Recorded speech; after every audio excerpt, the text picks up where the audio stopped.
Decided that due to complaints about torture, we're gonna try and soften tomorrow a little bit. So we're not gonna go into as many details about how things about isocytosine theories are proved and make those things a little bit softer. So that I hope that means that today will be the most technical day. No. Um, okay, so yeah, and maybe you're welcome to come on this. Yes.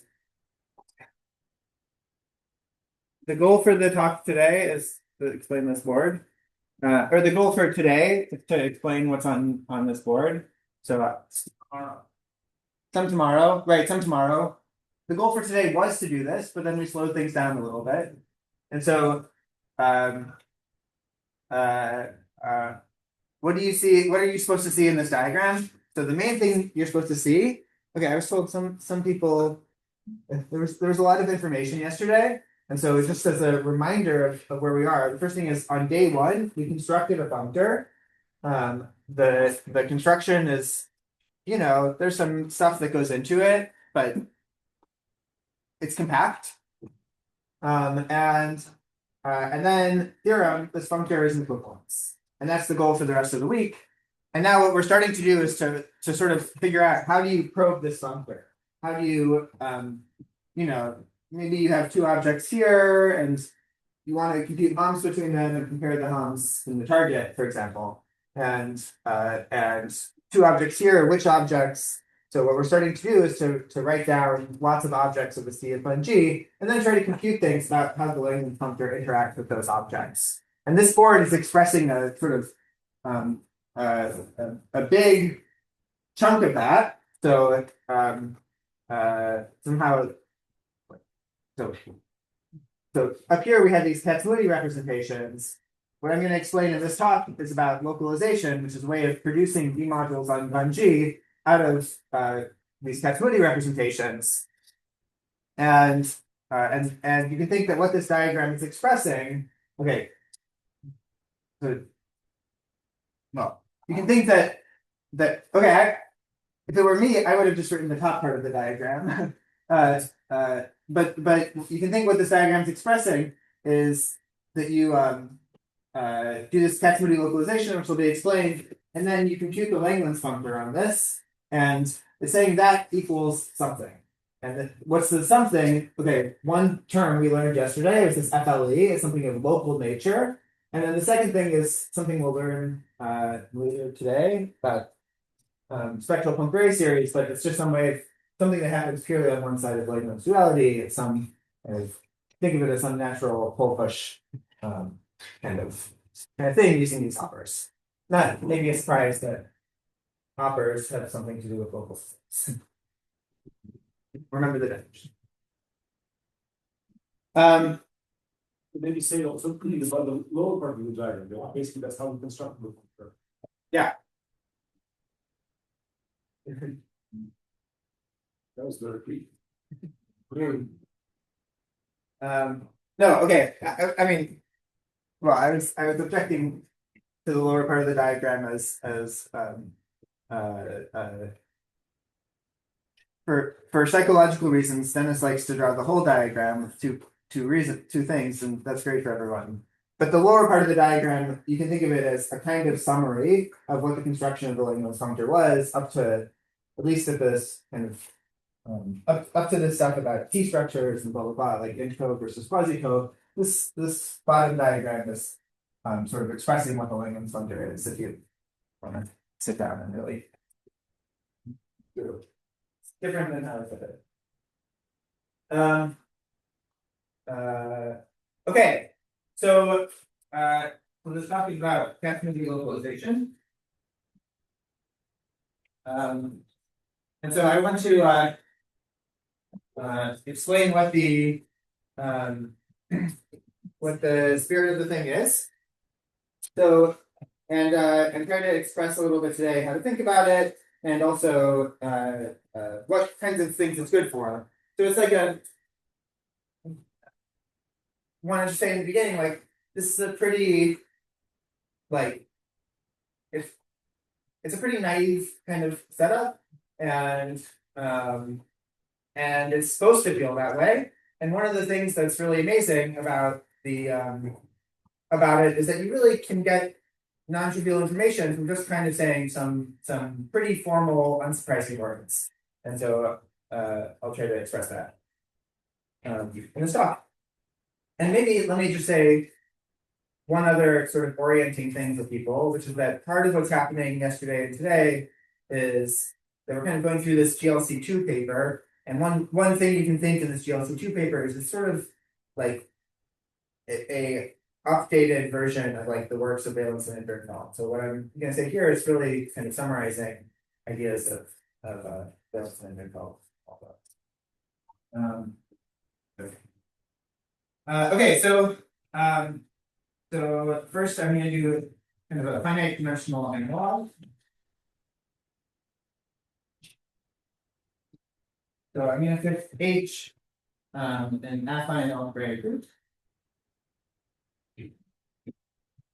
I'll fix K inside of H a subgroup.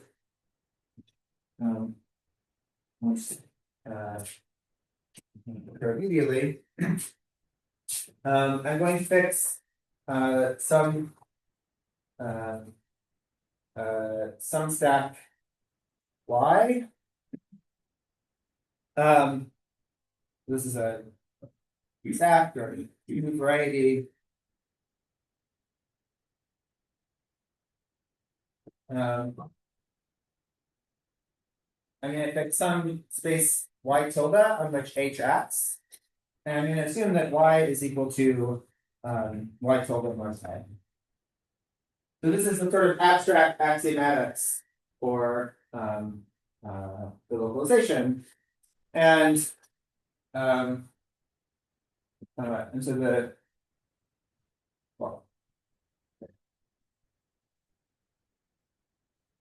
the construction is that there's a functor localization. You can put all the little subscripts that you want from the category of Harish Chandra modules for H and K. So these are K integrated H modules. H is the Lie algebra of through H to the category of Lie modules on Y.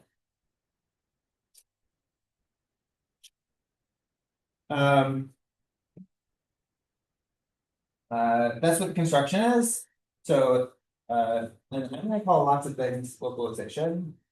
I'm not going to be super methodical about it. So the way it goes is so first I'm going to define a functor from H modules to the category of D modules on this Y tilde. And geometrically, what do I do? So there's a what was that? Okay, what I mean is like, okay, start with an H module, then restrict it to the Lie algebra of K, and then I want okay. So this is like at least at a Gaussian category level, it's the following sort of data. You have H acting on a vector space V. You have K acting on this vector space. It's not really on the right, it's also on the left, but only have so many dimensions on the chalkboard. And then the two actions of the Lie algebra of K coincide. So one way you can think about that is that you have like usually K is a connected group, or really categorically. So then this is the data of like a representation of H. So that if you restrict it to the Lie algebra of K, that integrates to an action of the algebraic group. Okay. Good. So an example is that this is the kind of thing that was like that got done with the category very fine, but not even finite dimensional.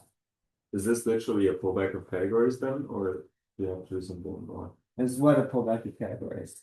Well, you have like a group action that comes with a function through like K algebra actions. No.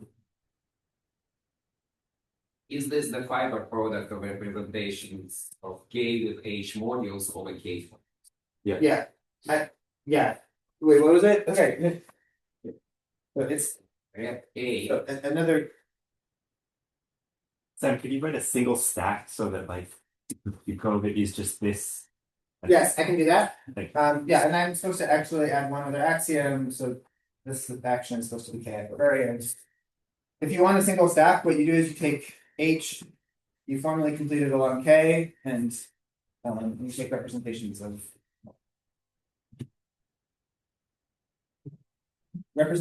this group are the same thing as H along K. So in the case when K is the trivial group, then I'm just talking about representations of the Lie algebra. In the case when K is H, I'm talking about representations of H. so the functor here just y tilde ROM's mapping to the. That is correct. Well, it's not. It's okay. There's slight variation on that, but almost that. You will realize there's not quite such a map. But I'll say it. Let me say it in even simpler terms. So there's a map from H to vector fields on y tilde, just because H acts on y tilde, so every element of the Lie algebra gives you some infinitesimal translation on this y tilde.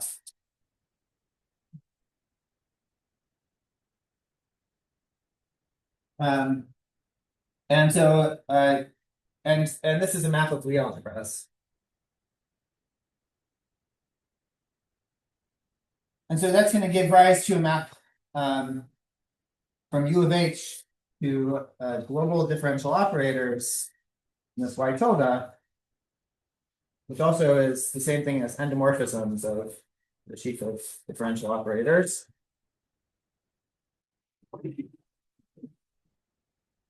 So, and that's an algebra map now. Now, if you're given an H module, then I'm going to set loc of M. So this is sort of the case when K is trivial.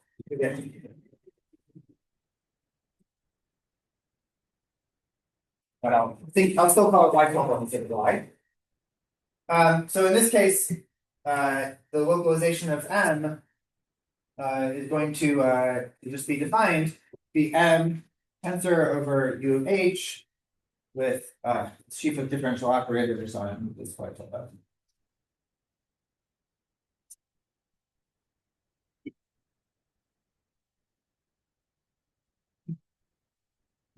And I'm not being super careful about that versus right monopoly, but I think we want them that be one.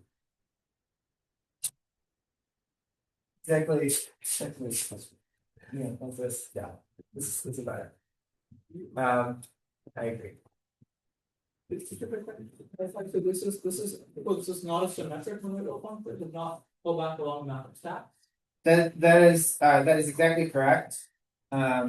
So let me just do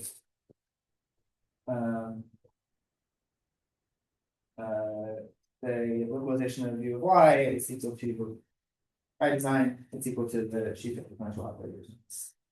Tilde, but like, you know, in some kind of extreme case when like H is trivial, this localization is just a functor from back to D modules on y tilde, sending the trivial vector space to the sheaf of differential operators, which is not the structure here.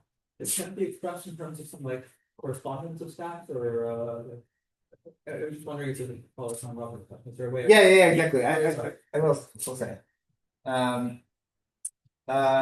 Okay, so let me. Okay.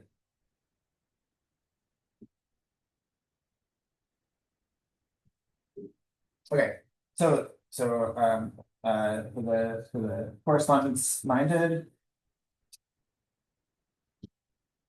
Fundamentally, so you have the following situation. So he's quotient by the formal group here. This is going to map to B of the formal group. And this maps to y gram because, well, y maps to y gram, h hat acts on this y, that's encoded in the map above, but like, okay, well, it acts by functoriality on y gram, but by the nature of this Durham space and the nature of this formal group, that action is trivial, so this map factors to the quotient. And so you pull and push into the seven. So much easier. Yeah. Yeah, what a, I know this, like. Challenging. Okay. So that's what localization is without the K. Now we just. So, second. I've heard people say something about generator manipulation. Yeah, I kind of wanted to say it later, but okay, so what is this kind of do concretely? So it's you take a free resolution of your M and or maybe a two-step resolution, work at a low level, take some kind of free resolution of M, and each term in that free resolution will map to the sheaf of differential operators. So the differentials in the free resolution are going to be encoded by certain kind of like, well, matrices with U of H coefficients. That'll give you a matrix acting on this diff of y, the direct sum of diff of y tildes and complex. And basically that's the real thing.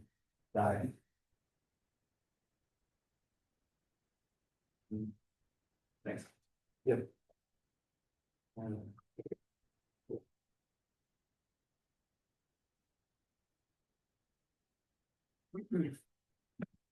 Okay, so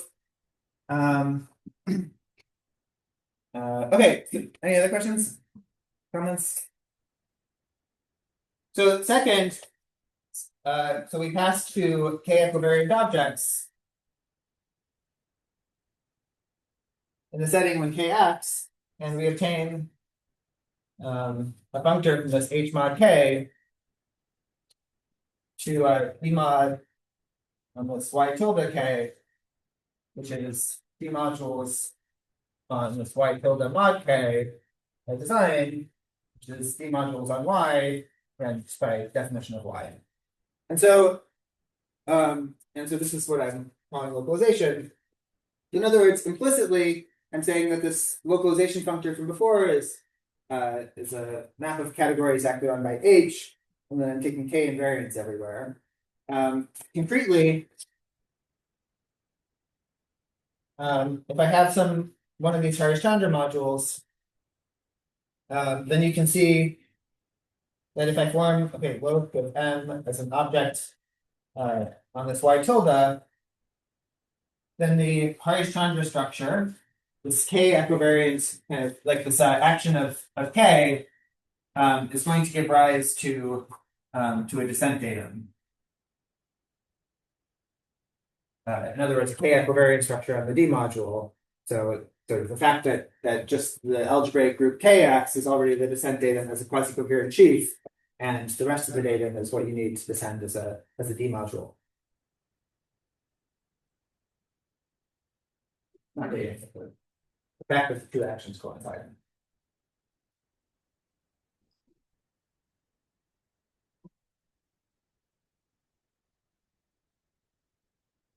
Can I erase this? That's good. No, please. All right. What freedom?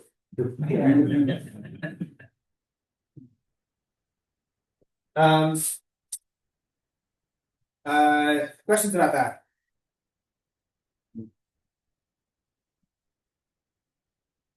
And let me okay, that's the localization functor. D module, like A program object and D module multiple stuff. It shouldn't be like we on like y tilde ground over K. Like it's not. You're saying how do I what do I do for the correspondence in this case? Like if I think of D mod of y tilde and keep on y tilde ground, there's like y tilde ground mod K the same as like y ground. White tilde Duran mod K Duran, it's the same as Y Duran. Also, K means like age wrong. Yeah, so there's a kind of like, yeah, when people write K invariance during this conference, it means strong K invariance. So it's like you have a K to ROM action that you're taking invariance for. So yeah. And sort of a good exercise is to convince yourself that, like, basically of this kind of formula from that Durham point of view. It's same, I have a question, though. You explained very nicely the extreme case, like, it is the trivial block. So the other extreme from K is the whole thing. What is this block? Um,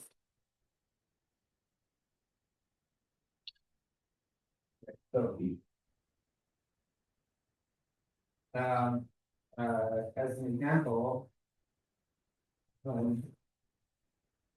K is equal to H, so then you have H mod H is equal to representation of H, and this is mapping to the category of D modules Y, and basically, well, okay, let's say something more general.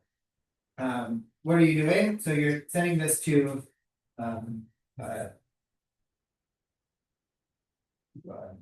this twisted vector bundle. I'll say what this means in a second. And then you are going to do Y. And I'll tensor this up with the sheet of differential operators on Y. So here, I have a map from Y to B to H, which is encoded by this log tilde. And what I'm doing is I'm tensor over OY. And so VY is going to be like pull that subspeed. AKA the associated.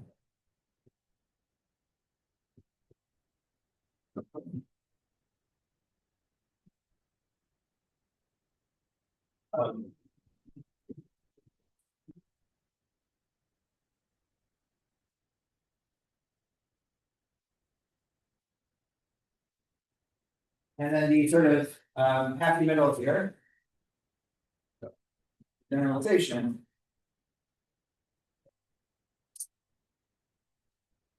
Generalization, have in mind is that if you take V, a representation of K, so the sort of most standard Harish-Chandra module you can write down is this induction from K to H. So in the specific setting, K is in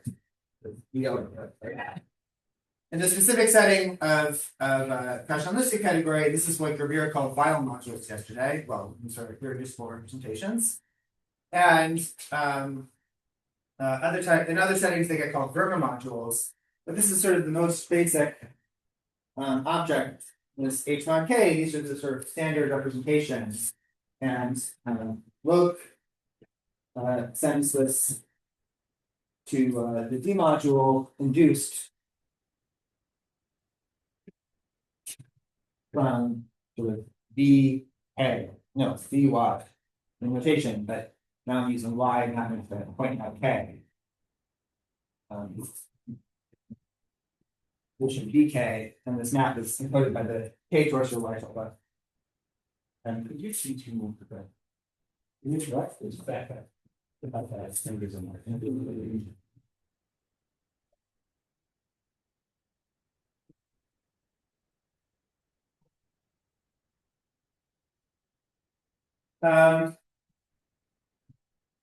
Other questions? Oh, guys, you also already corresponded with okay, so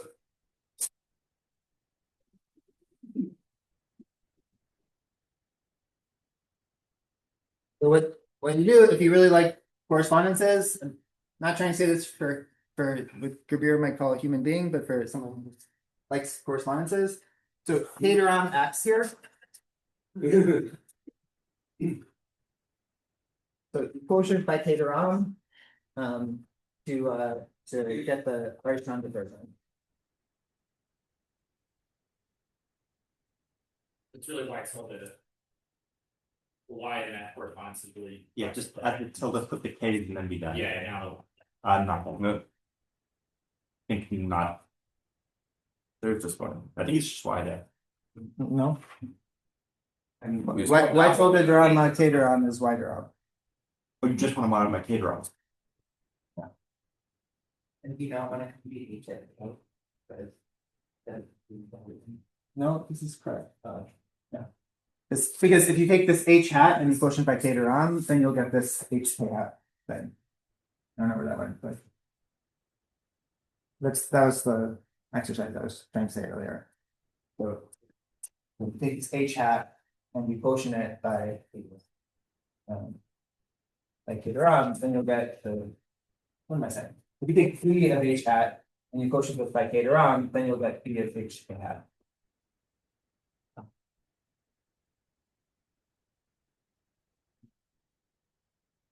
And I'm on this board, right?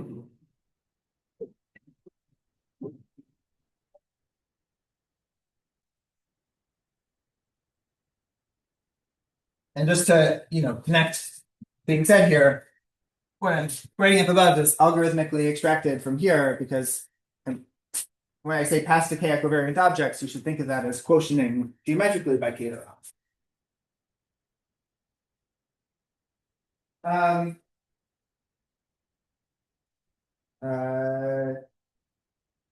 Good. Okay, so now I want to say briefly how our setup works. So what we're going to do is we're going to replace H. Oh, no, I want to say one more thing, you'll find a dimensional setup. So let me suppose I'm in the specific case where y tilde is equal to H mod H naught for some subgroup H naught. Some H naught inside of H.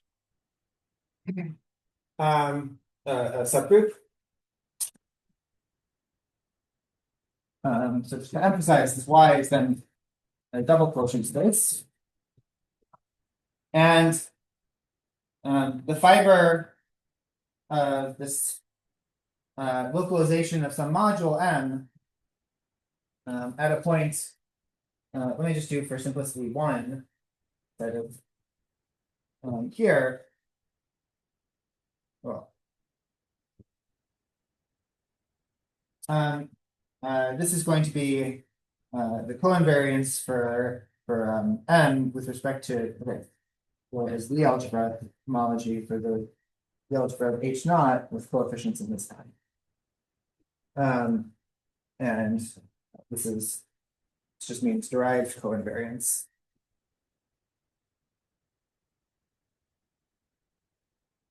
To give a little bit of a feeling for how these localization functors operate, you can think of them as basically like, well, okay, I was using a favorite base point at this point of the space. There are other points too where you have other elements of the group H or other cosets. And what you'll do is you'll just conjugate this Lie algebra by that corresponding element. And again, the sort of assertion is that in the presence of this Harishchandra module structure, that'll descend mod K. So you can think of this localization operation as kind of like if there's no K, it's sort of just computing a bunch of coinvariants for a bunch of conjugates of some subgroup. And then maybe in the presence of K, there's also some descent data.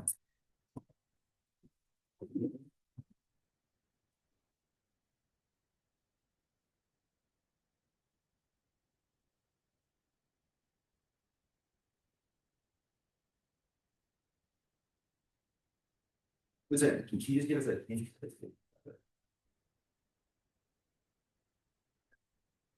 I mean, a hint for why it happens. Yeah. Like, okay, it's like if you think with the sheaf of differential operators on H mod H naught is it's some quantum Hamiltonian reduction of the sheaf of differential operators on H. I mean, we could just do it. I don't know if you have a smarter way of saying. Well, just the stupid thing I have in mind is that you take the delta D module at the base point, Yes. and you calculate this global section, you get reduction. Yeah, that's maybe there to say, so I guess I should also say this in the finite dimensional world, so. So. Last thing to know is that loc has the right historians. So while it is at all reasonable. Plus capital is very stack. And this is denoted by gamma. And usually, and so the way you sort of explicitly compute it, well, so it's often just called gamma, but what it really means is like global sections on y tilde, coefficients and like the fullback of your given D module. So you take your D module on y, you pull it back to this y tilde, take just sort of coherent global sections of that D module, and so in other words, you forget down to being a quasi-coherent sheaf, forget in the left way, like those distinctions. And then that's going to have an action of the Lie algebra of H, again, because just the Lie algebra of H gives you vector fields on y tilde. And then the statement against the fact that the D module descended is going to tell you that the action K integrates, so to speak. And the kind of thing we're trying to get me to say is that if you take this delta one basic example, which is not exactly the sort of thing we're talking about here, if you take delta at one inside of H mod H naught, you're going to get this induced classification. So this that will prove your speed. What you need not to junction, but if you are. This is sufficient in the case when H and H naught that's like finite dimensional, right? Yeah, because the Schritt fiber of a D module is the same as the fiber of the underlying quasi-coherent sheaf. So you'll just compute. Right. Okay. But you need to understand this. We do need duality. I mean, hold off on that for long time. So you prove that, in fact, using this exercise, you deduce the fiber. Yes.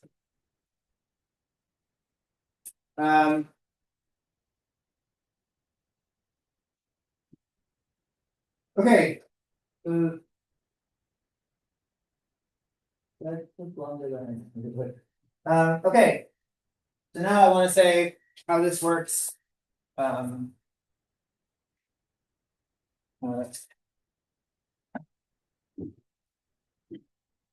want to say something about the formalism of localization. Well, in the Kac-Moody setting. So our setup is going to be the following. So my y is going to be bun G. So I promise to construct D modules on bun G. Localization produces D modules on y in our notation. I'm going to fix a point inside of my curve. I'm going to take my y tilde to be what's called bun G with full level structure at this point. So this is the data of a G bundle on x minus x with a trivialization on the functor disk of x.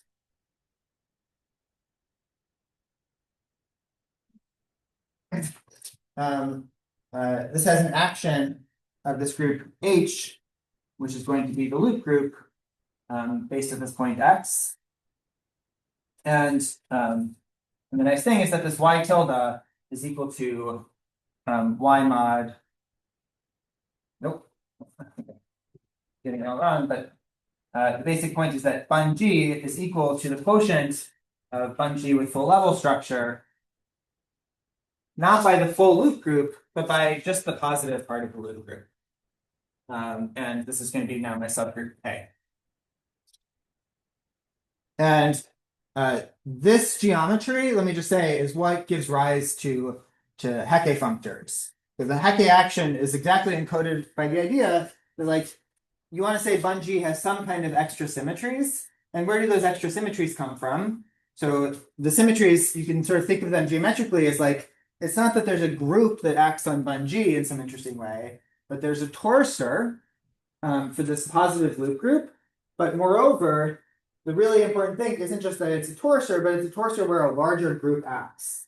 And it's sort of the action of that larger group that's giving rise to the symmetries on bungee. So like if you imagine these were abelian, you would say the quotient group acts.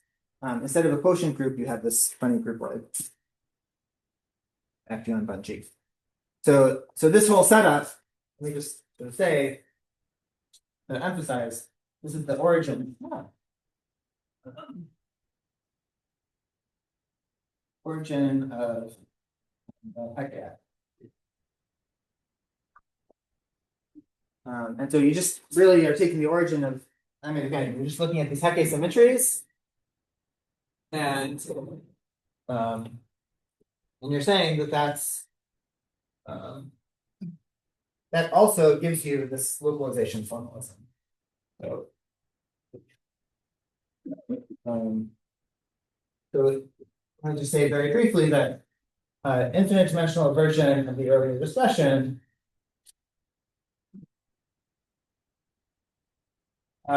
gives rise to this localization functor from this Kazhdan-Lussig categories to the category of D modules on bungee. Or we can do a localization functor in the category of Kazhdan-Lussig representations to this category of D modules with level kappa, G-Fay discussed on this bungee. So slight additional well, the notation is so natural, they'll probably better. But the exact statement is there's the central extension of the loop group of central extension of this loop group, which is giving rise to the Kac-Moody modules, and that central extension of the loop group acts in a natural way on a line bundle on bungee. I'll let you make sense of this picture.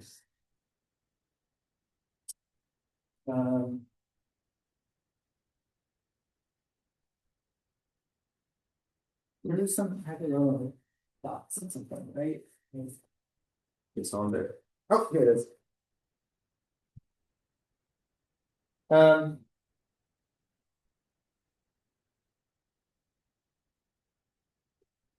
and let me just also mention, I can do exactly the same thing for any open inside of bungee. And in practice, or kind of convention, whenever we write U inside of bungee, that basically always means that U is quasi-compact. And there are some subtleties about the non-quasi-compactness of bungee that I'll be mentioning. So just depends on a torsion point on the curve, this localization functor, is that right? Yeah, exactly. So yeah, I can write an X here, X here. Here. That's absolutely correct. I mean, the source also depends on the choice of point. Now, if you want, you can do this over the round space and do some universal version, but that's and that's a good idea. But you don't want to do that yet. You don't.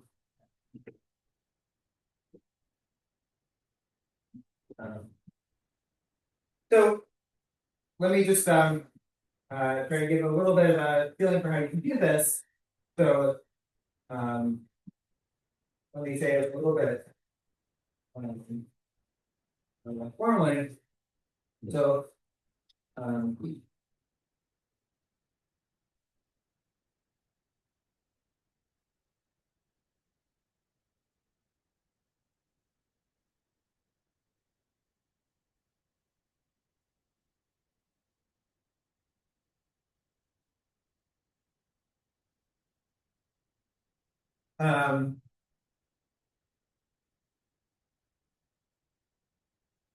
Okay, so generally there's a fusing diagram like this, where this left arrow is pulled back along the map from bun G to this B L plus G. If you like, you can think of this as bundles on the formal disk around the mark point. So if you have a bundle on the curve, restrict it to a bundle on the formal disk.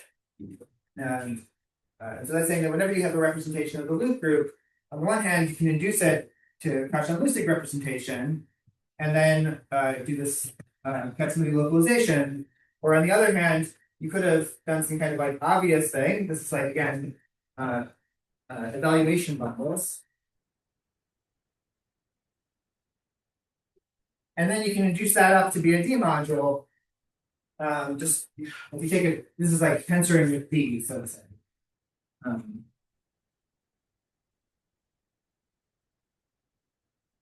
So you just take your fuzzy coherent sheet, just force it to be a D module by induction.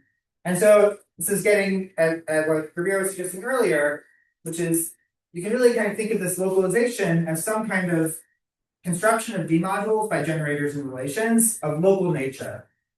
And a more precise thing is, Kabir was saying every representation in this Cauchy-Lustig category can be resolved by biomodules. Maybe extensions of biomodules will be necessary, but you can sort of, well, you can picture everything as a complex of biomodules.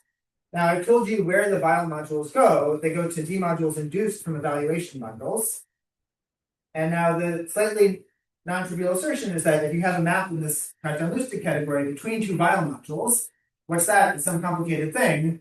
But the statement is that you'll get an induced map between the corresponding D modules, and then you just sort of take that complex of D modules. And that's what this is doing to it. So, in other words, the sort of important point is that the relations in this category will give you relations, the Bush-Meyer in this category.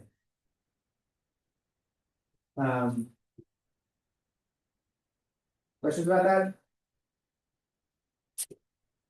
Yeah, you just wait, but your useful representation of L plus P is behind us what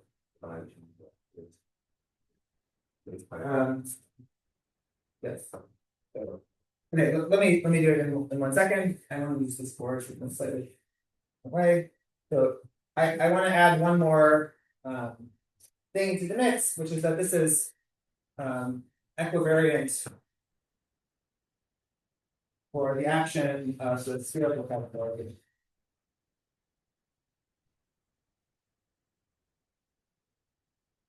This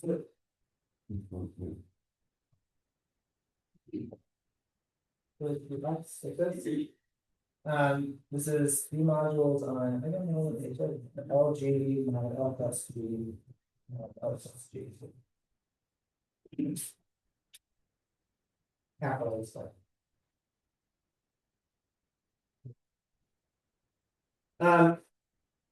So during Epay's talk, he said kind of the nature of this category is that it carries, again, because it's kind of GVO invariance on something in LGX, this is going to carry a Hecke action. This also carries a Hecke action. Just the fact that those are like it's all just some kind of abstract formalism.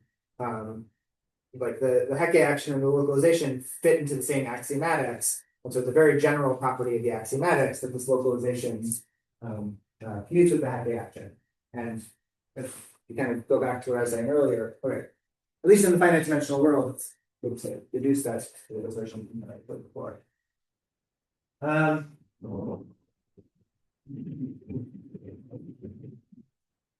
then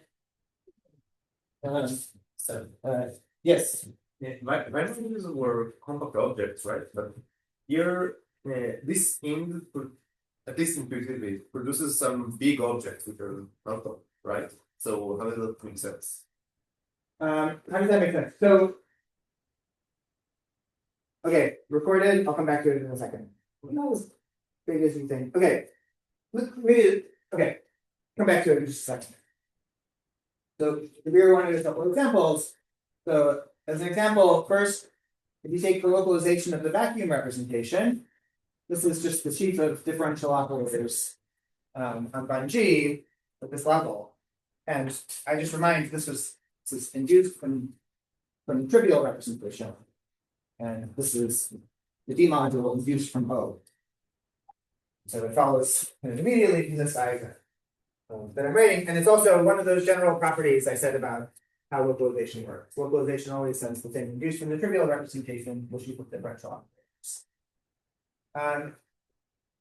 As another example, I mean, it's the same to give a feeling. So Kabir wrote V lambda x. There's an x here also. If you take this Weil module, so I remind that this is induced from the highest weight representation V lambda, and maybe to emphasize, it's from it's G double backwards T, so that's motive by. And you localize this. This is going to equal the twisted E module induced from a certain vector bundle E lambda x on Bun-G. And what is this E lambda x on Bun-G? So maybe most explicitly, if we form x times Bun-G, there's a universal bundle over the space. Now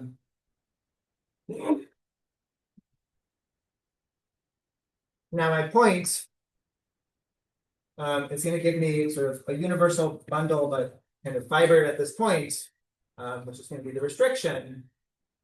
And then I twist the representation V lambda by this E universal x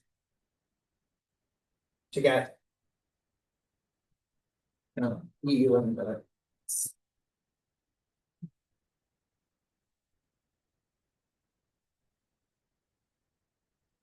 I think. Yeah. Okay, now to come back to your question. So it seems like these produce big objects. Isn't that kind of a contradiction? They're not that big of objects. So if you were a little bit naive, you'd say the sheaf of differential operators is always compact. That's a much more complicated statement on Bun-G due to the non-quasi-compactness of Bun-G, but it's like if Bun-G were quasi-compact, then the sheaf of differential operators would be compact object. Vector bundles also feel like small objects, then you induce them up and you get like things that are essentially compact. I mean, when algebra is big, three modules over it are going to be big, but they're compact. Yeah. Is that okay? Good. Well, sometimes if they're not, they don't have, they almost have no chance of being holonomic, right? Oh yeah, absolutely no chance of being holonomic. Yeah. Can you possibly get anything holonomic? That's an amazing question. Oh, do I have a goal of support?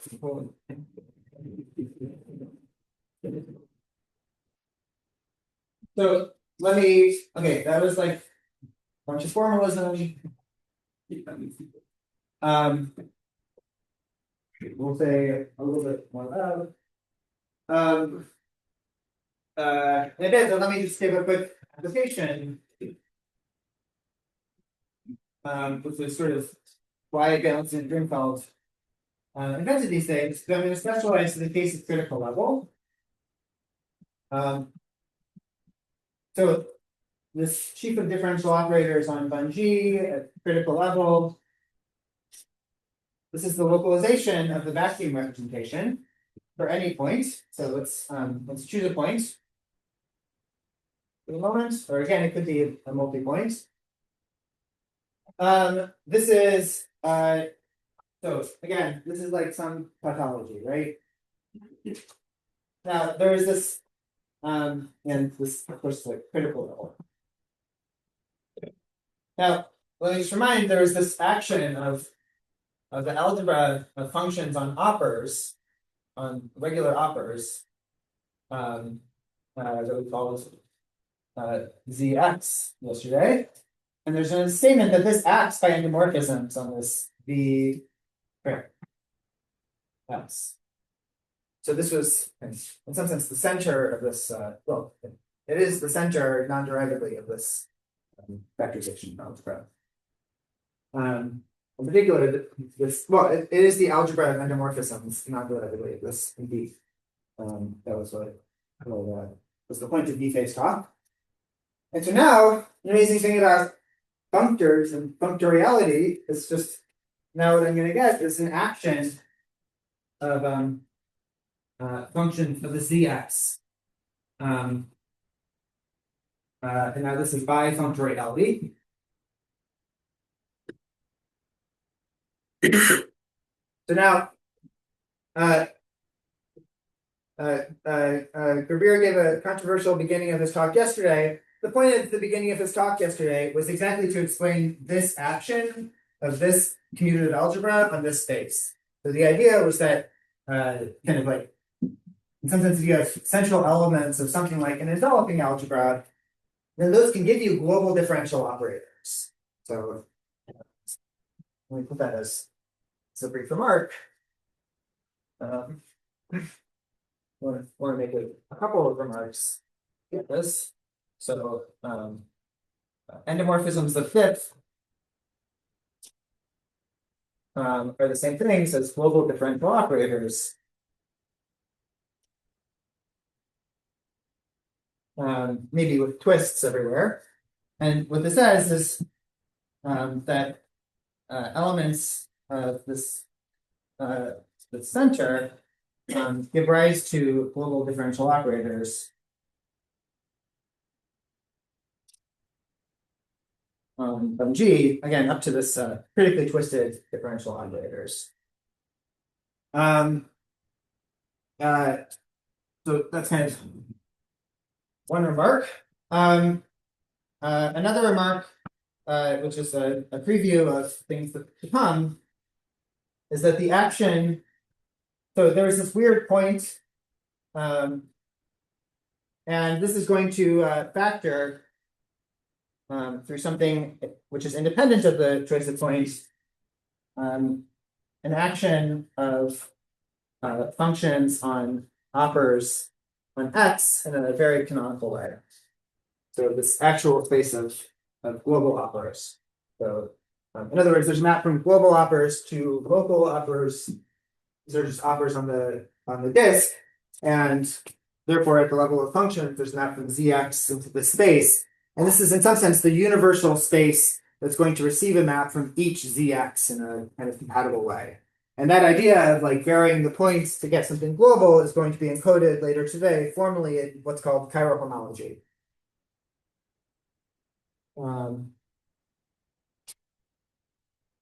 So that's already kind of something, something nice. So just you have kind of the space fun G, which like looks hard to work with a priori, or like you think very explicitly about it, but how are you going to find global differential operators on this space? And the statement is that just sometimes by some functoriality, you get global differential operators using local representation theory. Operators. What did I say? Operators. Operators, global differential operators using some representation theory stuff. And then the future miracle will be that like using this factorization geometry, you can even kind of prove things which are not a priori obvious about those differential operators.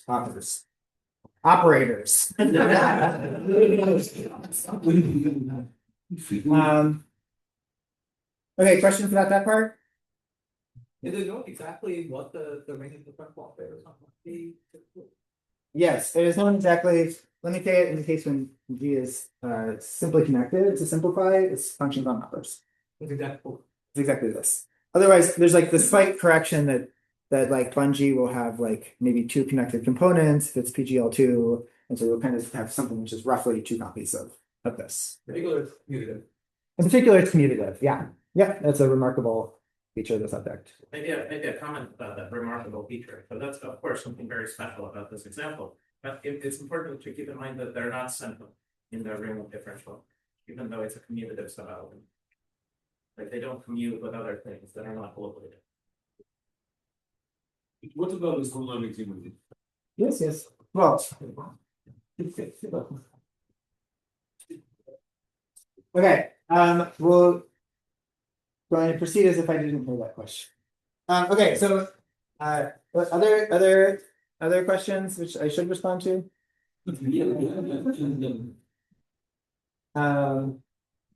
Okay, so, further, let me remind the following, so, there's this, birth of operas yoga, to the valence and Schoenfeld, and one of the key points of it was that if you take this, Satake sheaf, and you convolve with the vacuum representation at a point, then this is isomorphic to, how did we get written yesterday? Whatever it is. Tensor over each function on off right. With this vacuum representation. So again, just if you do this Satake construction, you get some object of the spherical category, you convolve with the vacuum representation, and the statement is that that's just tensoring over the Z with some vector bundle, some projective module over the Z. In fact, it's a free module, it's not relevant. Some very kind of, so to say, explicit thing. And just we formally deduce that we can compute how and maybe let me emphasize somewhere that there's a point here also, which is chosen. So I take the spherical sheaf at a marked point. So this is like the Hecke functor on this sheaf of critically twisted differential operators. This is going to equal now, well, equal to the x tensor over the cx with the sheaf of differential operators with the critical twist. Which is sort of the Hecke property.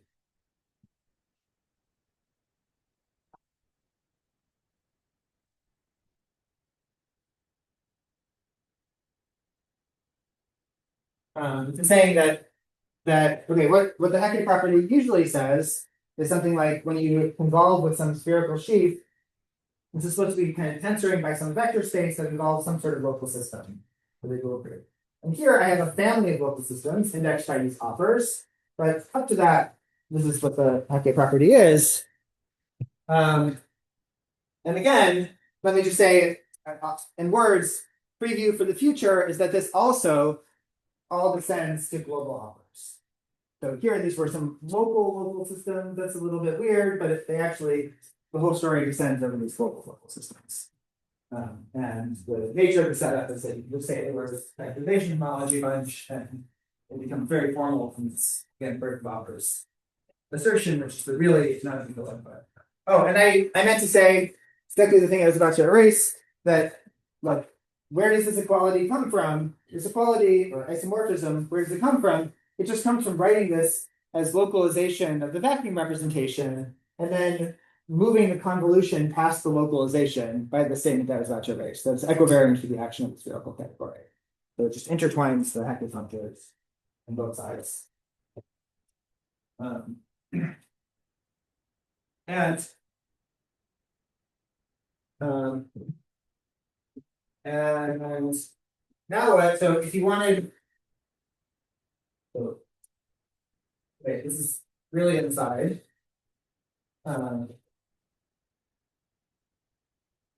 Dennis, do you have any questions?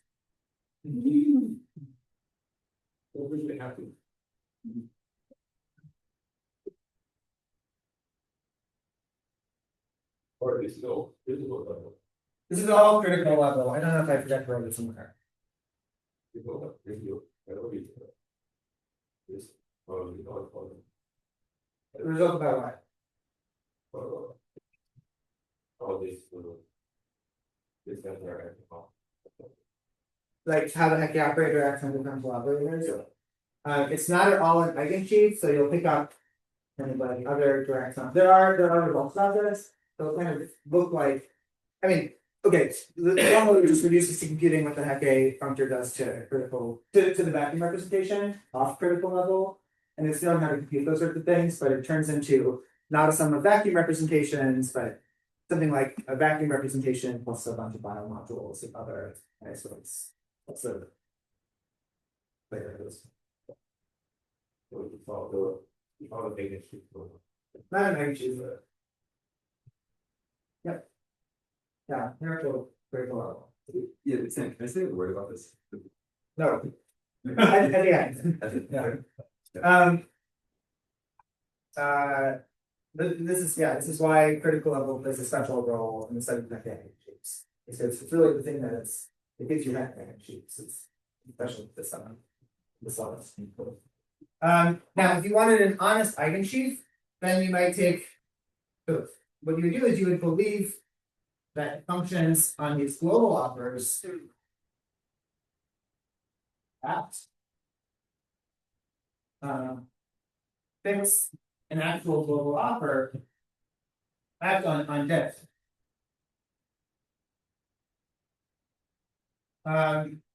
Quotient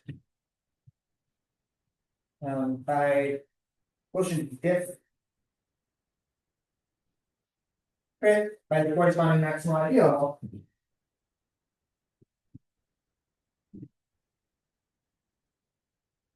And the result we'll call F sigma. So again, this is really genuinely generators and relations. I'm just taking this algebra of differential operators and I'm, differential operators. I don't know why that keeps happening. This algebra of differential operators, and I'm just quotienting by some explicit global global differential operators that I constructed by this procedure. And there's a fact, which is that F sigma is, what's the word, Dennis? No. In fact, regular polynomial irreducible if divisible.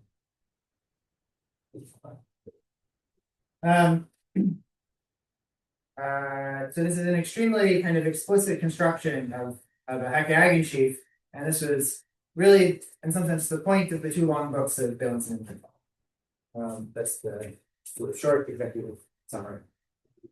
4 minutes past the time. 4 minutes past the time. My notes. Okay. Can't win them all. Okay, thank you.